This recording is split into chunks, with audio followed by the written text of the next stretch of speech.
people make plans, you make them over a few beers and you never hear from them again. But Emmett, you make those plans and then you get a call 3 months later and everything's booked. You're going to Norway and you don't know anything about the trip. So what that looked like was waking up every morning, picking an objective, getting our gear ready and going for it.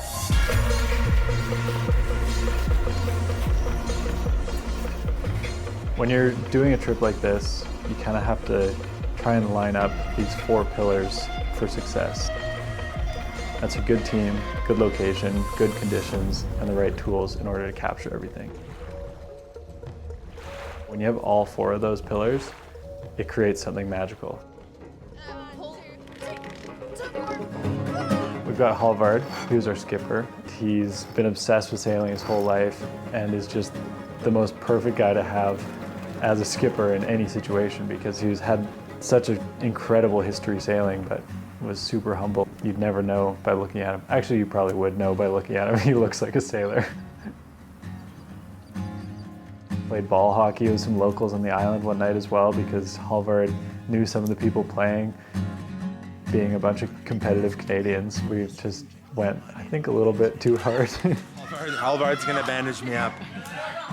Halvard really helped us integrate into that local scene.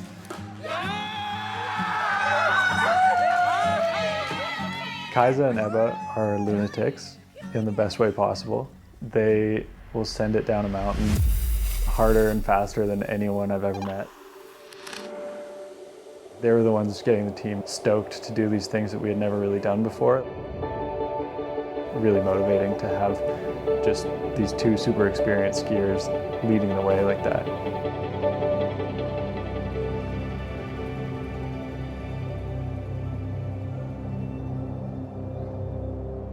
They're cheering us on as we walked up the peak.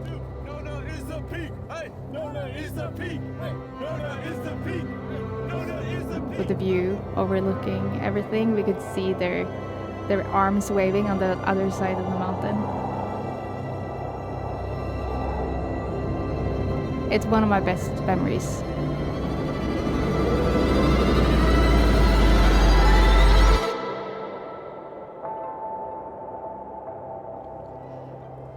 Having the support of a group like this is really important when you ski. It allows you to focus on your thing. You know that the rest of the group will have your back. You know they will always be there and support you.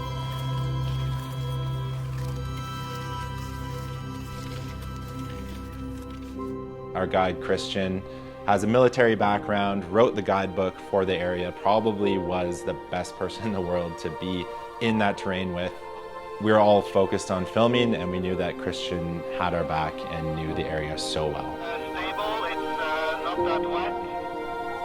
When we actually got to shooting, everyone just fit into their natural skill set. Everything all complemented each other and there was no really competing skill sets in the group, which was really nice.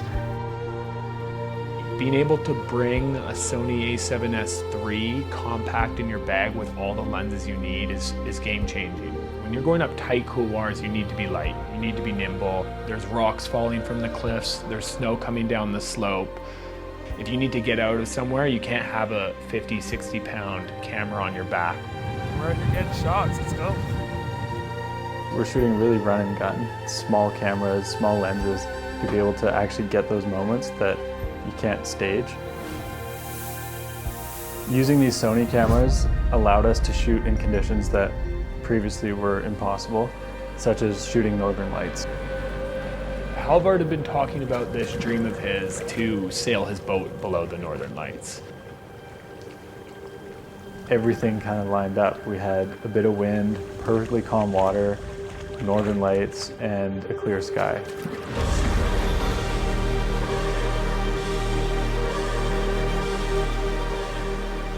Can't use any tripod.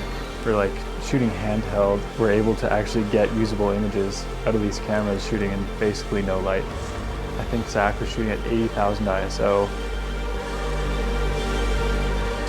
We're shooting in pretty much pitch black. To have the camera and the technology that'll allow us to do it is just incredible. having that in such a light, small, compact camera is super unique and incredibly valuable, especially on a trip like this. That whole scenario would have been impossible a couple of years ago.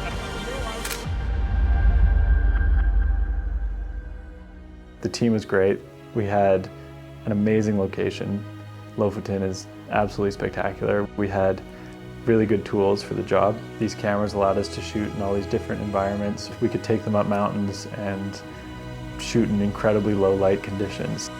They were just very good all-around cameras for exactly this kind of job.